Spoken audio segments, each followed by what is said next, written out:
What is going on, Zach Sports Nation? I'm back here for another episode. This week, my guest, my good friend, we got Jordan Williams on.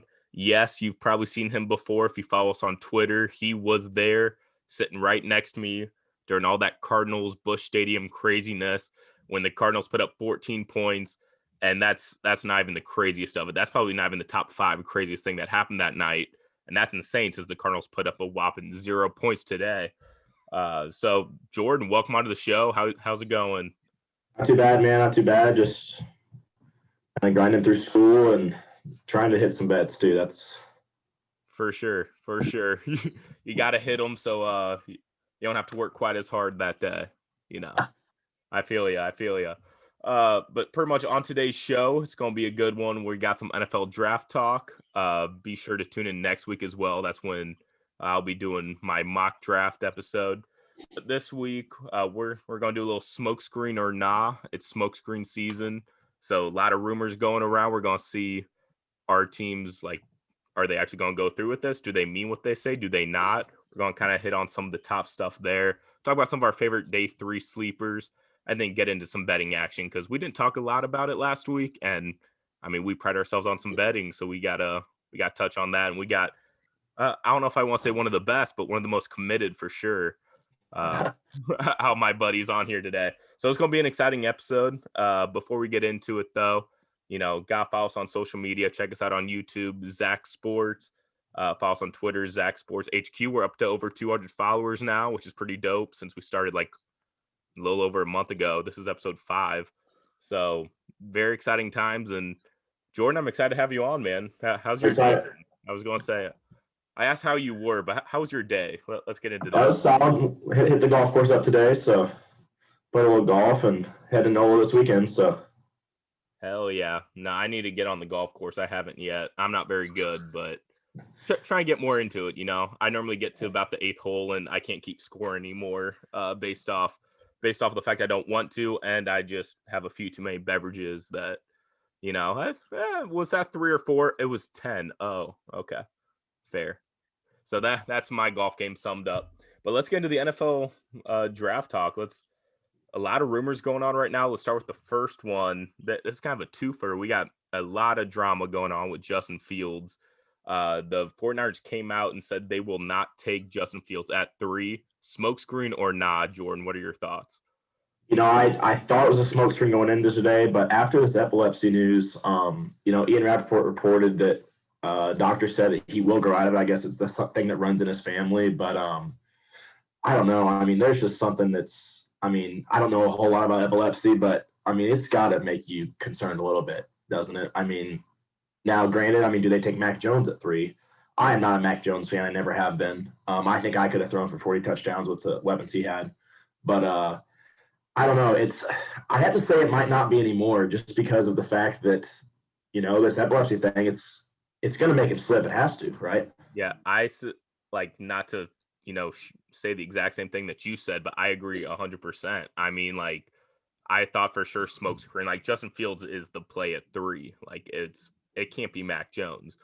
And now, with that, you have that injury history. It might not have affected him in college, but I saw some reports too. Like if he gets a concussion, like that could have serious long-term effects as well. And, any news that breaks, like we're a week away. We're recording this Wednesday night, but you guys will be hearing it on Thursday. So we're a week away. Anything that breaks like that, it's going to get blown out proportion. So he could fall out of the top 10. Who knows? Like crazier things have happened. I don't know if it'll go that far, but so now it could be Mac Jones. I know the Niners were at Trey Lance's pro day, like his second one. I think Trey Lance is the play there now at 3, just because, I don't see Mac Jones being that guy, especially you trade up for 3. Like Mac Jones, like what stands out about him when you watch him play? Like good quarterback, capable. He'll be a first rounder just because it's quarterbacks, but what does he do that's special? Trey Lance, he's a lot better prospect in my opinion. And you have Jimmy G there. You don't have to start him year 1. Yeah. As a person with a Justin Fields 3rd overall pick future, it's a bad day. You hope for the best with his health, but a team I could see, getting into the field sweepstakes now is the New England Patriots. Bill Belichick just sitting there lurking, and they rumors that he might trade up, but he might not have to anymore if Fields slips as far as down to 12 or 13. Yeah, he might not have to just with it being that, but man, you've had a roller coaster of emotions these last couple weeks with that future, man. I remember Yeah, we've texted about that a couple times. It's been crazy. Just yeah, because I know the odds have just shot up. It was like Mac Jones was like huge favorite, and then all of a sudden Justin Fields turned, and now all of a sudden Mac Jones is the favorite again. Roller coaster. But yeah, so that pretty much sums it up with Justin Fields. So yeah, we'll say with now on that one. Now Devontae Smith, that's another news that broke today. Everyone knew he was skinny. His size was a big concern heading into today. But now that he weighed in, he's only 166 pounds. What is that? And now he's going to be falling. Is that smokescreen or not? I think this one is not. And then, college and NFL are two totally different worlds. There's corners. Jalen Ramsey, if he went one-on-one with Devontae Smith, he'd toss him to the sideline. He's one of the most physical corners in football, and you think maybe he can put on some pounds, with an NFL strength program, but he was at the best college football school there is. You'd think that their strength coaches were probably that, even with some NFL staffs. And he's fast, the fastest guy I've ever seen. He totally took down my Notre Dame Fighting Irish. Everyone saw that coming, though. But yeah, I think he's got to put on some weight, and that's got to be a concern for teams. Jamar Chase is sitting there. He's the guy. He opted out this year, so not a lot of common sports fans might remember him, but he was the reason why that LSU team won the national title. So I think in regards to him and Jamar Chase, I think it's Chase all day, and I think we could see Smith falling a little bit now just because of this came out a week before draft day. That's kind of weird. Yeah. Jalen Waddle might even go before him now.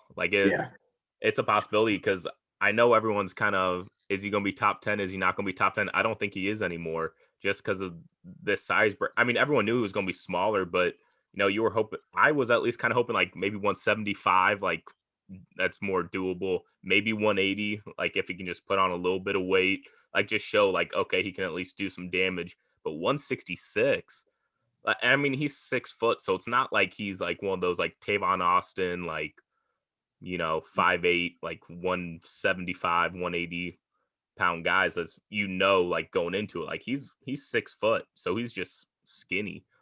And yeah, if you're drafting a guy in the top 10, you want him to be your number one wide receiver, and I don't know if those are number one wide receiver measurement.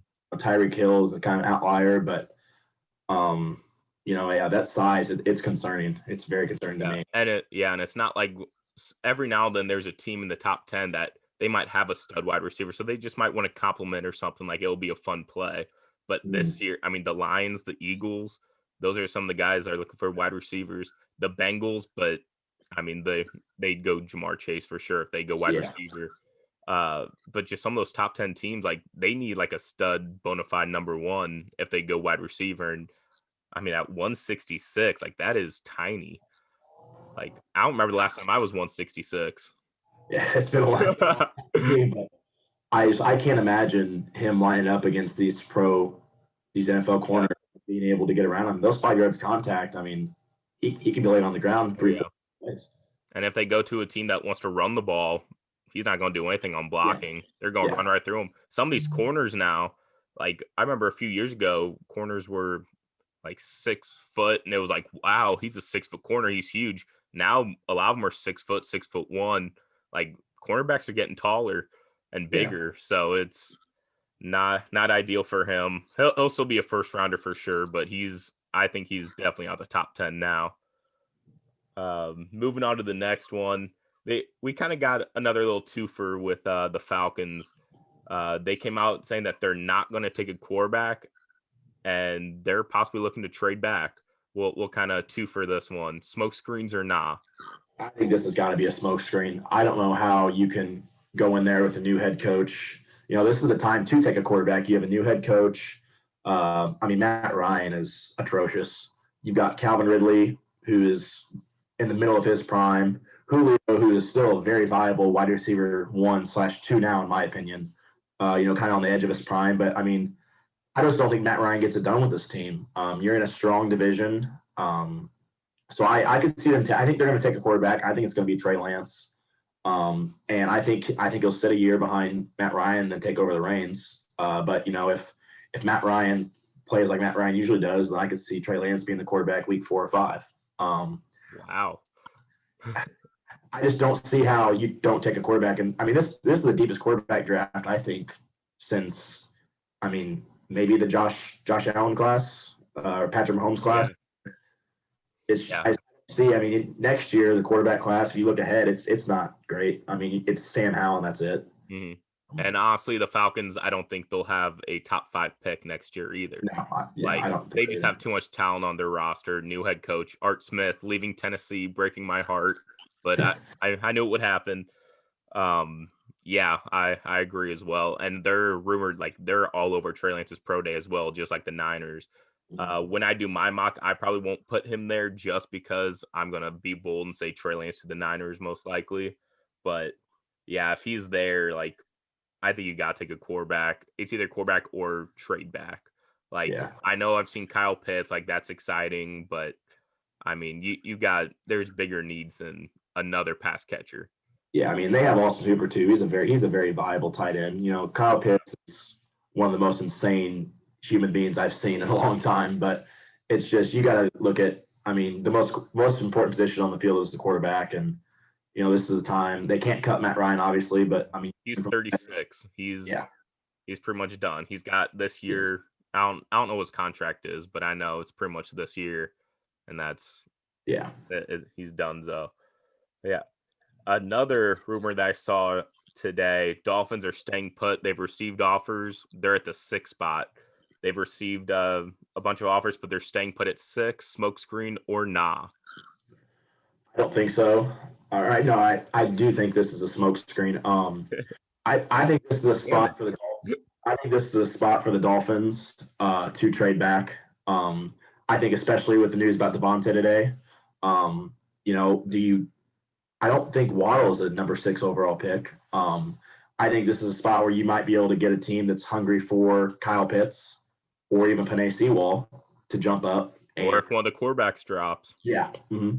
And I mean, they could recoup some picks, get Waddle at 10 or 11. I could honestly see my team, Jerry Jones, making them move up there and taking Kyle Pitts. I mean, he's all about offensive weapons. That's all he. Oh yeah. And that's address cornerback later in the draft. But I mean, I think this is a spot where you've got to at least look and see. You have a rookie quarterback. You want to better your organization. I mean, they're not going to win the Super Bowl this year. You trade back, recoup a pick or two, and that's could set your team up good for next year. Yeah. The Dolphins, let me tell you, the last few years, what they've done to build their team, they are building their team in the perfect, most textbook way.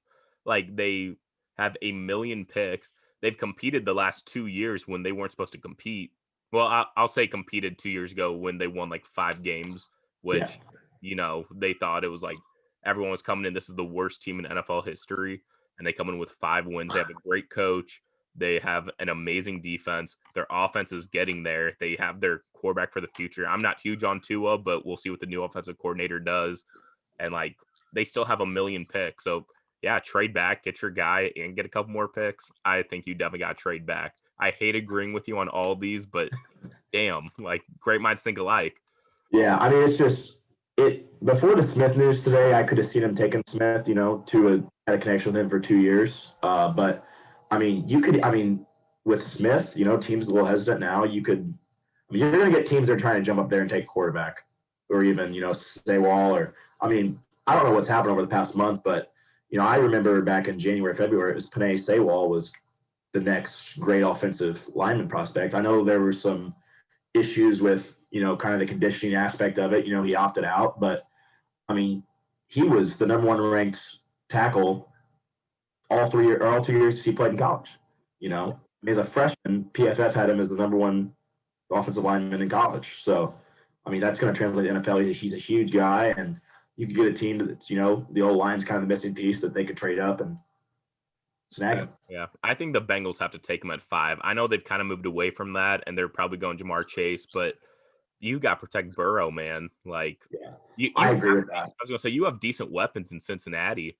Like you have T. Higgins coming into year 2. You have Tyler Boyd. Like you got decent weapons. Like you can. I think you just got to protect protect Joe Burrow with Penei Sewell. Like I got him at 5, but everyone's going Jamar Chase, which isn't a bad pick, but I mean that scares me. Joe Burrow Yeah, coming off a huge injury. exactly. I mean, he's another one of those blows to the knee, and you're talking career. Yeah. Did you see that scar on him?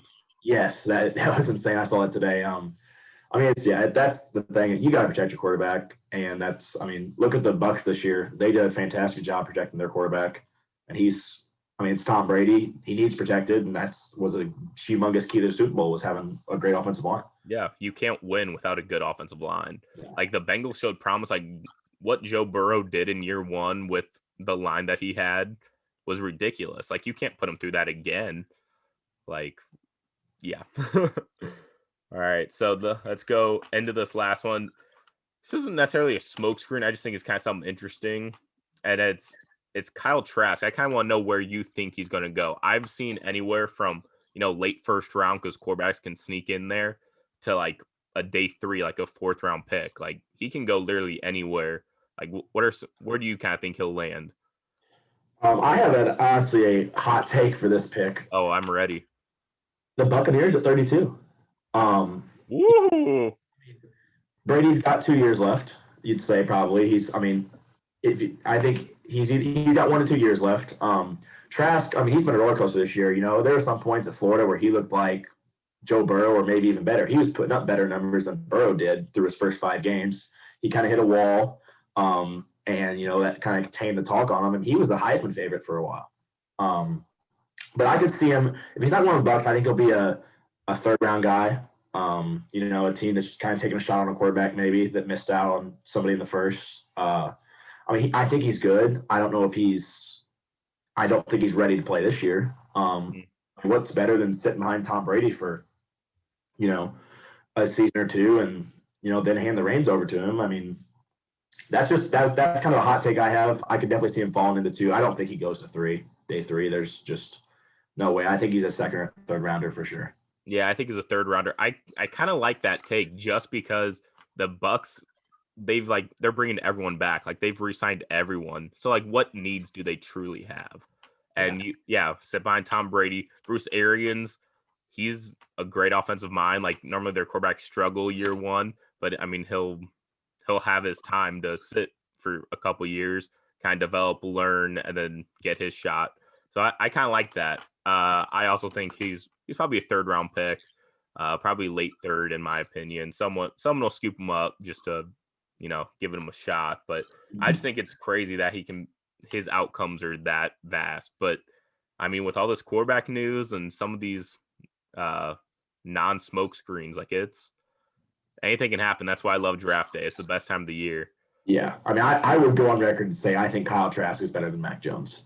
Let me test that real quick. I mean, I think you throw Kyle Trask in that, Alabama offense and he goes wild. He had Pitts, he had Kadarius Toney at Florida, but Pitts missed 2 games. And he had his weapons, but you give him those weapons that Mac Jones had, and I think we might have these guys flip-flopped. I'm not a big Mac Jones guy. You guys can tell. I was going to say I'm not either. One thing I kind of forgot to mention when we were talking about Devontae Smith to Miami, that could be kind of funny because you know how Devontae Smith came out and said that Mac Jones over Tua. So that would be really funny in my opinion if he gets matched up with Tua again after saying that. And he'll be like, no, never mind, brah. Yeah, that's something he could regret that quickly. But I'm not a big Mac Jones guy. I'm not either. He doesn't stand out to me at all. Like, he did the thing. Like he hit his wide receiver. He's better than like a lot of other Alabama quarterbacks that have come out. But like, he actually did the thing. Like he actually hit his wide open targets deep down the field. He won the national championship. Like he did what he was supposed to do. But yeah, nothing really sticks out too crazy for it to be like a top 5 pick, in my opinion. Um, but yeah, so anyways, little ran over. So that was Smokescreen or nah, pretty solid. Sadly, we agreed on a lot, so not a lot of hot debates there yet, but we'll see. Let's get into some of our favorite day 3 sleepers. Everyone talks day 1, even day 2, like everyone's super excited about that. But day 3 is when things get interesting, and I mean, you don't even know any team like needs are normally kind of out of the way unless they want to like get another depth piece if they need corner and they want to get like 2 or 3 of them. It's just kind of best player available. Like let's take shots on these guys. So we'll kind of alternate. So Jordan, give me your first favorite day 3 guy. I have Jamie Newman, Hell quarterback, yeah. Georgia, formerly of Wake Forest. That's where probably everyone's gonna recognize him from. I followed him since his high school days. He was on one of my favorite Netflix shows, QB1 Beyond the Lights. At Wake Hashtag not a sponsor. in 2019, he had 26 touchdowns, 11 interceptions at Wake Forest. He transferred to Georgia for the 2020 season, and he was the leader for the starting role in spring ball before COVID. He actually opted out to prepare for the draft. He was impressive at Wake behind a not very good team. 26-11, those aren't glowing numbers, but, he had them competing day in and day out. He's an athletic quarterback, dual threat, can throw the ball, can run it. Just a day 3 guy that maybe, they might even move him to a wide receiver. He's got the build for it, but, it's one of those guys that sits behind a quarterback for a year or two, maybe an injury comes along and, he jumps in there and takes the helm and, has a good season. But yeah, I'm a big Jamie Newman fan. I'm hoping a team snags him up where he can perform if need be. But that's my first day 3 sleeper is Jamie Newman. Yeah, I know. I was kind of mad at you when I saw that you put him in our doc because I was all about that as well. But it's probably a good thing you did because you've followed him for longer. But I remember him at Wake Forest, and I mean, Wake Forest, not a football program, like not a great football program, not a great team most years. But I just remember so I didn't watch all Wake Forest games, but I just remember seeing on the ticker, Wake Forest 48 points, Wake Forest 45 points. Like they put up a million points that Yeah. year. And then you go back and you actually watch, yeah, he's athletic. He can throw on a dime. Like he could definitely be a flyer that can help a guy, like help a team day 3. That's just like, oh, let's give it a shot. So you could take a lot worse shots for sure than Jamie Newman. I'll head into my first one now. We'll kind of start with the fun one. We got Marco Wilson, cornerback from Florida. Yes, he's the guy that threw the LSU player's shoe. It's probably what he's most known for. Uh, I kind of said it earlier. Cornerbacks are getting bigger, but still good to have like a 6-foot corner, and that's what he is. He's 6 foot. He's athletic. Started as a freshman. According to Pro Football Focus, he allowed 42% completion percentage. So like he's got the build of an NFL cornerback. He's got the athletic profile, but there's just 2 things, and they're 2 pretty big things, which is why he's projected a day 3 pick.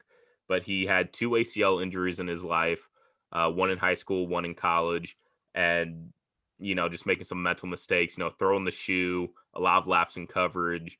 So like if he can go to a team and not be the guy, which as a day 3 pick you're not going to be the guy, but maybe take a year and kind of learn, try to like get right mentally, like figure out the playbook, study it, like work on your craft. Like he could be a problem for some offenses and some receivers out there.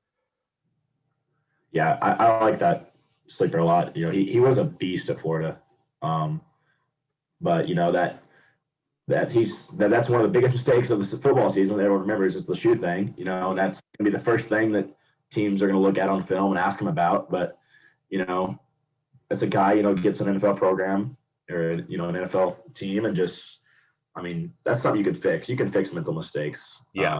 Now the ACL injuries those are concerning, but you have guys that came back from ACL injuries and have been studs too. So I like that pick a lot. Yeah, for sure. All right. Who's your second guy? I have Jalen Darden, wide receiver from North Texas. One of the best quotes I have seen this on there was making someone miss is like waking up in the morning and brushing my teeth. I got to do it every day. He had I nine. saw that and I died. I was like, that's perfect. Like, I'm a huge Jalen Darden fan now just because of that. He had 19 touchdowns, 1,100 yards with North Texas this year in this COVID season. I think guys offensive numbers like that this year are even more impressive because not a lot of summer ball. These guys going to get into school, have to jump right in. But he's athletic. He's freakishly athletic.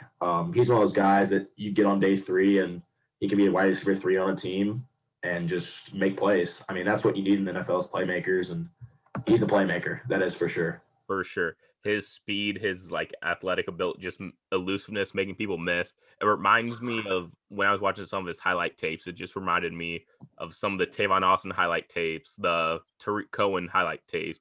Just always make people miss, and then as soon as they get a crease, just accelerates and goes for a touchdown. Like against some good teams too. Like they don't play a lot of great programs at North Texas, but I mean there were some SEC teams that they were playing, and I mean he put up plays against them. I know he had a long, probably like a 50-some plus yard touchdown against Cal, and I mean that's a Pac-12 Conference of Champions team. So I like that pick as well. Like he's fun to watch, and that quote just sealed the deal for me. Like I saw that today, and I was like, yes, like that's the one. That's my guy. Uh, but then my next guy, keeping on the offensive side, I love this guy, and I can't believe he's a day 3 projection. But that's Elijah Mitchell from Louisiana Lafayette. Uh, I remember watching him like they beat Iowa State. That was like week 1 of the season, I think. It was like the first game. And I remember I bet Louisiana. I think the spread was like 20 and a half, and I bet them. I should have bet money line. That would have been insane, but wasn't feeling that quite that ballsy. But like he was a huge reason of it. Like he is the complete package. Like he's got good size. He weighed in at 200, which was kind of interesting because he's 5'11". I saw he weighed in at 200. Like it wasn't at the combine, but for the draft, I guess at his pro day, he weighed in at that.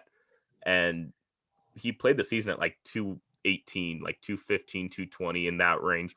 So I'm assuming he kind of did that to, lose some weight, run a little faster, which he ran under 4.4, which everyone did this year. So, I mean, that's not a huge accomplishment, but still insane. So I bet he'll put some more weight on it. I mean, he can do it all. You see him trucking guys, you see him accelerate. Like he destroyed Iowa State. Iowa State's a good football team. I know it was week Yeah. 1, but still he made them look foolish a lot of the time, just trucking guys. And I mean, they passed him a bunch too. He's a great pass catcher. A lot of people don't see him as that, but I mean, he's got good size, he's got good hands, good speed. They put him, I mean, Louisiana Lafayette, they do a lot of pistol and spread, but they do a lot of I formation as well with the fullback, especially giving them the ball on the 1 yard line. Like, and he converted on a lot of those. So I think he's just the full package. He's going to be a good complement to a backfield. And hell, I could see him being a starter one day. Like, I love Elijah Mitchell. Yeah, this is a guy. I'm in a couple of dynasty leagues. He is going to be on my board. Oh, yeah. He's one of these guys that if you have the starting running back on the team and you see this team draft him, you're immediately looking at the handcuffed option. He's talented, and that's what's going to get you through in the league is talent. And I could see this guy having a big impact on a team, if not this year, in year 2 for sure. He is a stud. Oh, yeah. No, he will definitely be going, especially if he goes to a good fit. Like, I don't know, if he goes to a Pittsburgh or goes, I don't know, that was the first one that popped in my head. But if he goes to Pittsburgh, oh, I'm spending up on him. Yeah. Like they'll probably spend a pick earlier on one, but hell, who knows? Man, that I'm so excited for the draft. Like it's just the beginning. We're 1 week away, and oh, it's getting exciting. It's getting Best time of the year, that's for sure. It is, man. We got, March Mass is over, but like the spring gets a lot of slack. But I mean, we got NBA, we got MLB, we got the draft coming up. Like it's a great time. It is. But all right. So that enough about that. We got some betting talk because we haven't done that enough. This last week we didn't talk about it. We just did the uni bracket, but go listen to that. That was a lot of fun doing that, filling that out. Check out the Twitter if you want to fill out a blank bracket. But man, I'm excited to talk about it. I've been pretty cold with baseball lately. MLB's it's its own beast, man. It's tough, but I'm getting a little bit better. I've had a decent week. I was 2-2 yesterday, 3-1 today. But how have you been with baseball? It's been a roller coaster. Is the best way to put it. I'll have 2 and 3-0 days, and then you go 1 and 2, 1 and 3 the next 2 days. What I've kind of trained, I've kind of been looking on, and I see you had it on here was first 5 innings. That's been huge. First 5 innings have been what started as a roller coaster for me was, the beginning, it was all about, opening day, first week, first 2 weeks, it's pitching always. But it was for me this year is the opposite. First 5 overs were cashing at a ridiculous rate. And now you've seen some of these aces kind of settle in, get some starts on their belt. And now that first five train is starting to go back to the under. I actually had a first 500 today with the Nationals and Cardinals. I, I took a chance on Carlos Martinez and it paid off. Wow. That's a rare bet. Yeah. There's a no chance Carlos would hit Max Scherzer. I knew that today, especially after scoring 10 runs 2 days ago, because it's every 3 days they score runs. But oh yeah, yeah, it's been kind of a roller coaster. I'd say I've been about even over the past 2 weeks. I had a couple of days where I was 3-0 and that kind of jumped me up, but I've been coming back down to earth here in the past 2 days. So yeah, I'm probably around even. I'm probably like 2-3 bets down from even, like a couple more losses than wins. But I've been getting on this first five trend, and it's been great. Like the Braves cashed today. They're playing the Yankees. I don't even know what the score to that one is. I stopped watching after first five. I was celebrating. That was my last one of the day, to make me even more positive than I was. And like, yeah, first five, been betting some dogs. I got the Rays first five yesterday. You can find some pretty good odds at first five right now. Like I'm 2-0 in my last two, and I haven't I haven't done first five before those two since maybe like that first week. So it's been a while. So I'm saying that I'm just 2-0. But it's been a pretty good day today.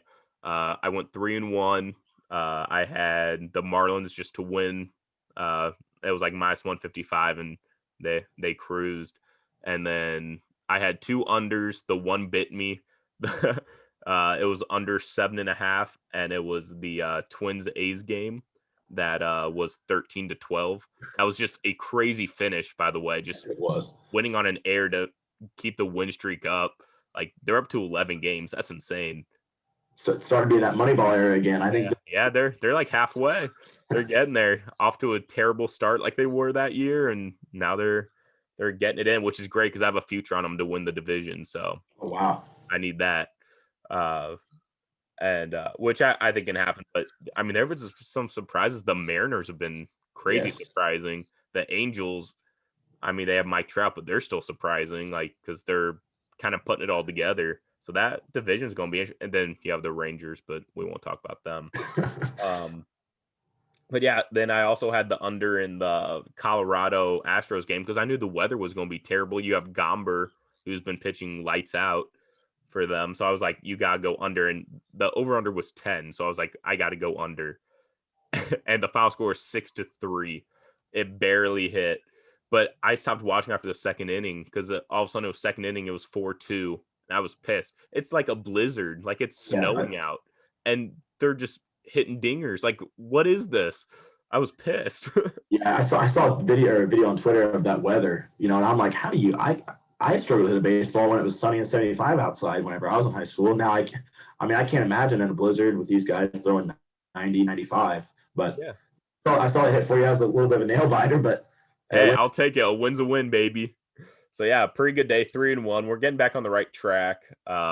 Been doing some NBA, not quite as much just because baseball is so fun to bet, even though it is an absolute roller coaster and literally anything can happen on any day. But it's been fun. It's been a good time.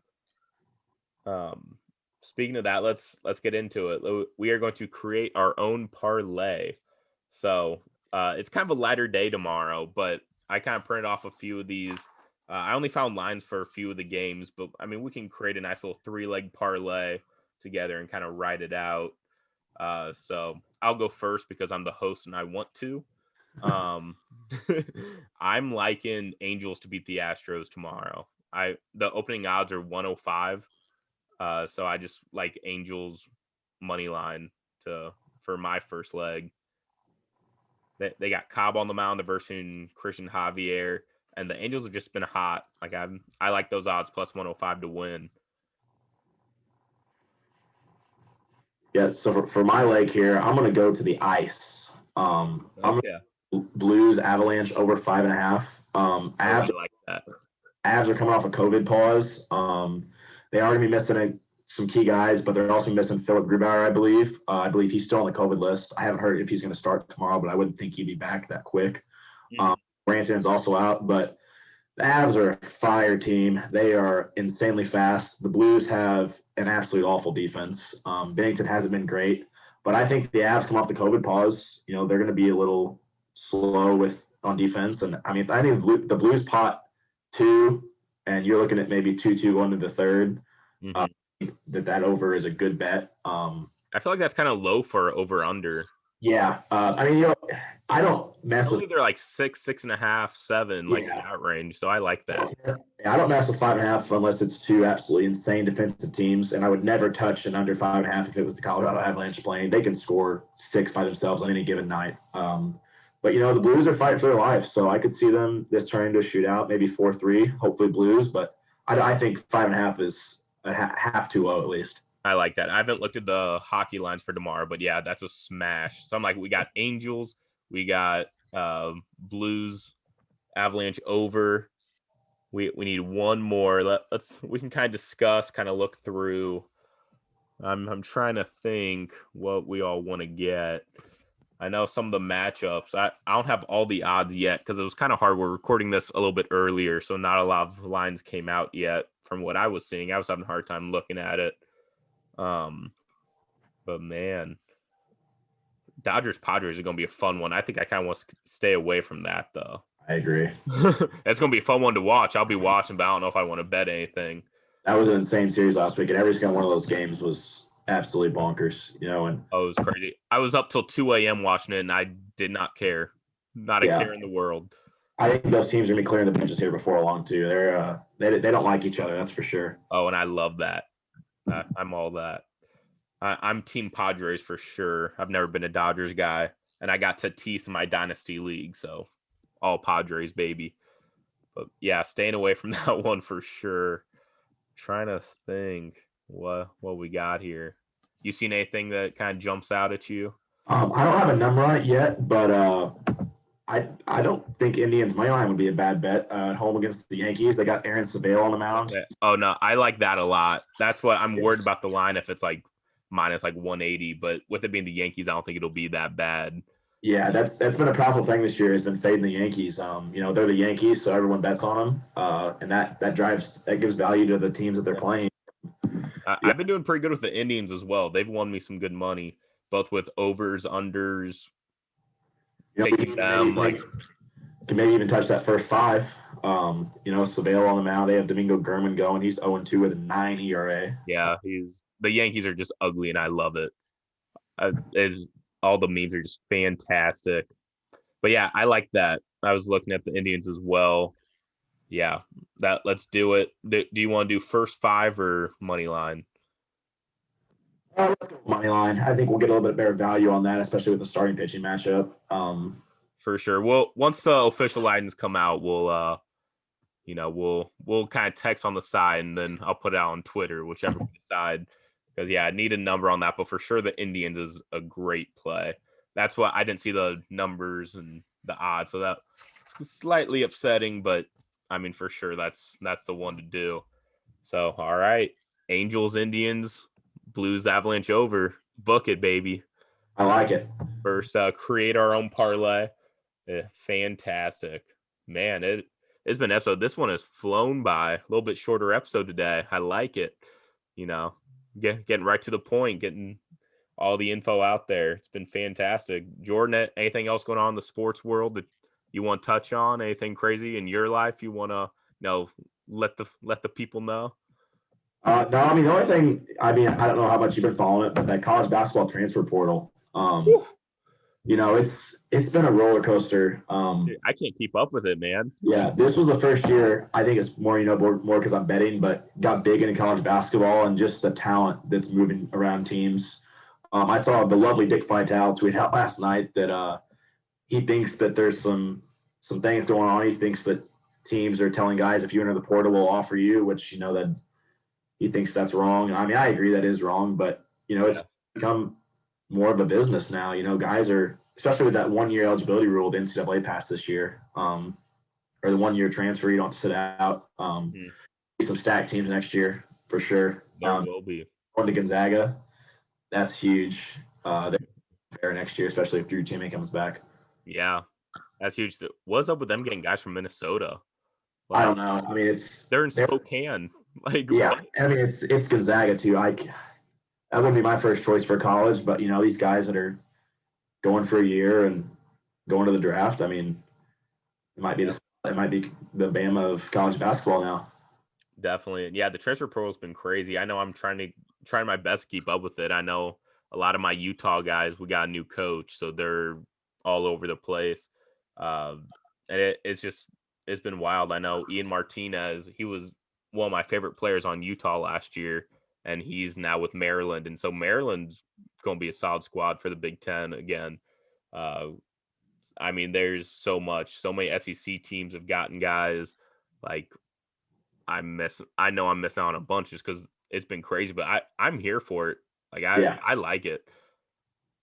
I like the talent being spread out. I like it being, I mean, this year, it was Baylor and Gonzaga, kind of like the 1-2. But I mean, you saw at times where Michigan looked unbeatable. You had the non-traditional teams missing the tournament, like Duke and Kentucky, but yeah, it's definitely been a crazy year. It was a crazy year, and I'm kind of like you said, I'm kind of here for it. It's kind of bringing something. It's different. It's taking some getting used to, but now that I'm kind of sitting here, like, trying my best to follow along, like, I think it's good for the game. I mean, people are going all over. Like, it's hard. I know, like, when you're a diehard fan for a team, you don't want to see a guy leave, but like, a lot of the times it's not for selfish reasons. It's the coach left. So, like, why would they stay for a new coach when that other coach recruited them? Or, like, if a new coach, like, if the coach that recruited you goes to another school, like, a lot of time you're seeing that, like, they go to that school. Like, bring it back to Utah. They got Utah State's old coach. They have like 3 guys now from Utah State, keeping it in that state. I mean, Utah State got UMBC's new coach. They got like 3 UMBC guys. So it's crazy. And then, like, there's been a huge movement with like parents on the coaching staff for like your recruits. Like, if a new coach comes in and they don't want that guy's parent, like, they're not going to stay. So it's crazy. So it's not always just for selfish reasons that a lot of people are giving it a bad rap for. Like, it's just doing it. They're going to go find their best situation. Yeah, that's how Cade Cunningham got to Oklahoma State, was his brother being there. And I mean, Ben Simmons was another one, at LSU. But I mean, that's something you got to think about. I mean, Michael Porter Jr. to Mizzou, back, with his dad and Jonte. I mean, that didn't pan out very well just because of unfortunately those injuries. But yeah, Mizzou luck. I mean, that's something that that's coming into factor now, is that these guys are wanting to play for their parents, or on a staff where their brother's coaching. But I like it. It's tyranny. I mean, Has Tanner Groves gone anywhere yet? Yeah, he committed to Oklahoma. Him and his brother. Oh, yeah, I saw that. And Peter Moser from Loyola, some little MVC love. He's down at Oklahoma now, and he's got a squad there. They're going to be. I like that. I like that a lot. Porter Moser there, and yeah. I was hoping the Indiana Hoosiers would take a shot at him, but I don't think they did. I mean, they got Mike Woodson, who's bringing in a good squad next year. But yeah, it's going to be interesting heading into this next season. Like, it's going to take me probably a couple months to like figure out every team's roster, just because it's so different and so unique. You're going to have a lot more position battles now, I think, as well. Like, the projected starters heading into the season, like, I think that's blown wide open now. Like, that's not going to mean a whole lot. Yeah, I feel like I'm in free agency of a professional league, just guys flipping everywhere, coaches leaving, going other places. But I'm here for it. College basketball is probably my favorite sport, but college sports are my favorite in general. So yeah, I'm a huge NFL guy, but I'm a huge college basketball guy. Like, that's me. And then huge baseball guy. So I got all the seasons covered. Yeah, it's pretty well. But hey, that'll do it. Jordan, thank you so much for coming on. Everyone, thank you for listening. Be sure to subscribe, leave a review, comment, 5 stars, all that good stuff. Follow us on social media, Twitter, YouTube. Uh, let's keep this thing going. It's been fun. Jordan, any last words? Thanks for having me on. It was a blast. I'm hoping our smoke screens do turn out true, and those day three sleepers do succeed. But yeah, it was a blast. Thanks for having me on. And subscribe, follow us, pod. Zach's doing a great job. He's growing this thing very quickly, much quicker than a lot of people I've seen before. So I appreciate that. Yeah, but all right, we'll catch you later. Have a good one, guys.